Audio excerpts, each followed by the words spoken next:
Assalamualaikum warahmatullahi wabarakatuh. Hai Boloku, terima kasih sudah klik video ini. Kali ini kita akan membahas tentang risiko bila kamu memiliki perilaku people pleaser. Ini cerita tentang seseorang yang bernama Tina. Perempuan sejak kecil diajari bahwa kebaikan adalah selalu menuruti keinginan orang lain. Ia tumbuh dengan keyakinan sederhana, kalau semua orang senang padaku, maka aku pantas dicintai. Di sekolah, ia menjadi murid teladan. Di rumah, ia menjadi anak yang tak pernah membantah. Saat dewasa, ia menjelma menjadi pribadi yang tak bisa berkata tidak. Saat rekan kerja memintanya membantu mengerjakan laporan di luar jam kerja, ia tersenyum dan berkata, "Tentu."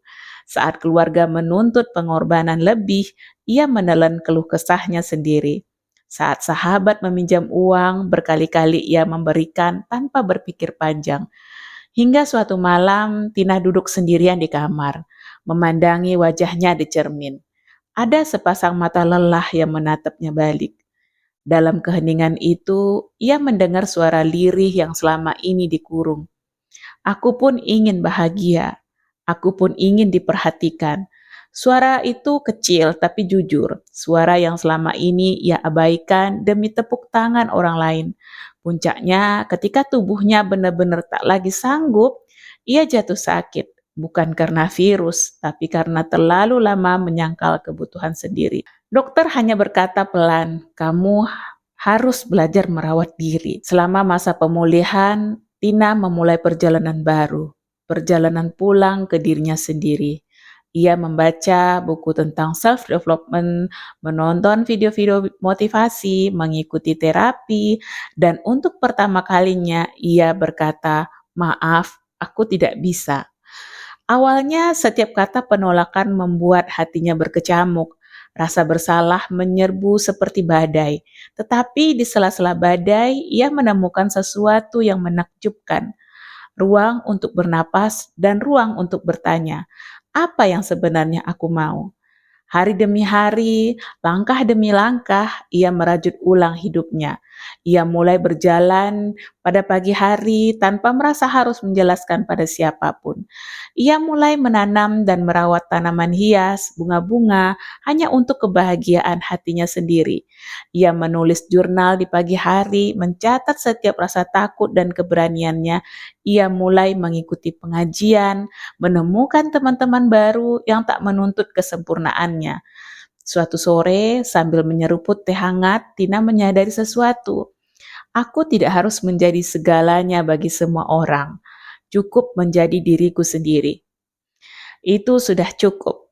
Tina masih peduli pada orang lain, tapi ia tak lagi mengukur harga dirinya dari beberapa banyak ia berkorban. Ia tahu menyenangkan orang lain bukan kewajiban mutlak. Tina mengirim pesan untuk siapapun yang merasa seperti dirinya. Kamu tidak egois hanya karena memiliki dirimu sendiri. Kamu tetap layak dicintai meski sesekali berkata tidak. Bagaimana Boloku? Apakah kamu pernah punya teman seperti Tina atau mungkin dirimu yang sendiri yang pernah seperti Tina? Kamu bisa tulis di pendapatmu di kolom komentar ya. Nah, ketika kamu melakukan sesuatu untuk orang lain hingga kehabisan energi ini dan waktu untuk diri sendiri, maka kamu sudah termasuk people pleaser. Termasuk ketika kamu kerap menghindari ketidaknyamanan seperti raut muka yang tidak enak dilihat atau silent treatment dari orang lain, dan bahkan kamu menganggapnya sebagai sebuah hukuman bagimu. Padahal hal itu bisa saja terjadi karena dalam hidup mustahil kita tidak menjumpai raut murung atau raut jutek orang lain, bukan? Dan mungkin itu suatu pertanda memang ada yang tidak beres dari dirimu. Boloku, people pleaser selalu memerlukan suasana aman yang bebas konflik. Salah satunya, kamu jadi sering bilang iya. Padahal selama hidup kita tidak akan bisa terhindar dari konflik. Justru permasalahan yang datang dalam diri kita seringkali menjadikan kita lebih kuat dan bijak menghadapi hidup. Seringkali konflik hanya babak awal sebelum kita memahami dan menerima segala sesuatu yang terjadi dalam hidup kita. Memang kita dapat menyikapi sebagai pelajaran berharga atau sekedar sebuah bencana. Pada dasarnya, kita tidak dapat menyenangkan semua orang, meskipun kita telah bekerja keras untuk itu. Tetapi, seorang people pleaser adalah pribadi yang selalu terobsesi ingin menyenangkan semua orang. Tidak peduli bahwa perilaku ini sebenarnya dapat merugikan ketika dilakukan secara berlebihan. Nah, ini 7 risiko yang perlu kamu ketahui dari perilaku people pleaser. Yang pertama, kamu jadi rawan stres. Stres yang kamu alami seringkali disebabkan oleh beban kerja yang berat, banyaknya tuntutan orang-orang di sekitar, hingga tanggung jawab yang terlalu banyak. Yang kedua, kamu bisa kelelahan karena kemampuan seseorang menyenangkan orang lain pastilah terbatas. Kelelahan ini tidak hanya fisik, tetapi juga kelelahan secara mental. Yang ketiga, karena hanya tersisa sedikit waktu untuk dirimu sendiri, kamu bisa mengabaikan kehidupanmu sendiri. Tidak menutup kemungkinan kamu bisa mengabaikan kesehatan, penampilan, kebersihan, bahkan karirmu sendiri. Yang keempat, ada kalanya kamu bisa membenci dirimu sendiri karena terlalu lama terjebak dalam peran sebagai orang yang selalu menyenangkan. Dan kebencian ini hanya dapat kamu rasakan seorang diri. Yang kelima, kamu sulit merasa bahagia dalam sebuah hubungan karena terlalu sibuk mengurusi opini orang lain. Itu juga membuat kamu jadi kurang memiliki kesempatan untuk merawat hubungan. Ketika seseorang tidak bahagia, ia juga tidak dapat membahagiakan pasangan dan bahkan keluarganya. Yang keenam, pada level yang lebih berat, kamu bisa kehilangan identitas. Artinya, kamu jadi hilang orientasi mengenai tujuan hidupmu. Perasaanmu, apa yang kamu inginkan, atau apa nilai-nilai hidupmu yang mestinya kamu jalankan. Yang ketujuh, kamu bisa mudah terjebak pada pergaulan yang salah karena selalu mengiyakan semua ajakan.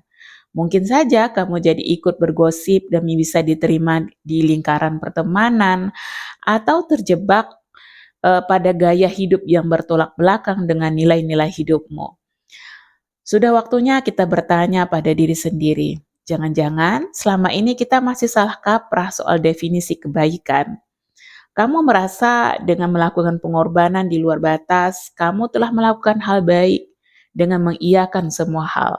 Kamu merasa menjadi orang baik di mata semua orang, atau ketika kamu berusaha memenuhi kebutuhan orang-orang di sekitarmu, kamu jadi merasa bermanfaat. Dengan mengiyakan semua hal, kamu merasa menjadi orang baik di mata semua orang, atau ketika kamu berusaha memenuhi kebutuhan orang-orang di sekitarmu, kamu jadi merasa bermanfaat. Kamu jadi berharap suatu saat mereka juga akan balik baik terhadapmu. Padahal perlakuan baik yang mestinya kamu terima tidak harus dengan melakukan semua hal yang orang inginkan, karena kamu akan jadi kelelahan, kehilangan waktu dan energi untuk mengurus hidupmu sendiri. Mungkin saja kamu juga berharap dengan melakukan segalanya yang orang inginkan, kamu bisa mendapatkan cinta dari mereka. Atau kamu merasa tidak enak jika tidak melakukan hal yang orang lain lakukan pada umumnya di lingkungan sekitarmu. Nah, bagaimana menurut pendapatmu? Terima kasih untuk bolo-boloku yang tetap stay menyaksikan video ini sampai dengan selesai. Terima kasih juga sudah memberikan like dan komentarnya, dan terima kasih juga sudah subscribe dan mendukung channel ini. Dan jangan lupa untuk share jika menurut kamu video ini bermanfaat. Jangan lupa aktifkan lonceng notifikasinya supaya kita berjumpa di video selanjutnya. Wassalamualaikum warahmatullahi wabarakatuh.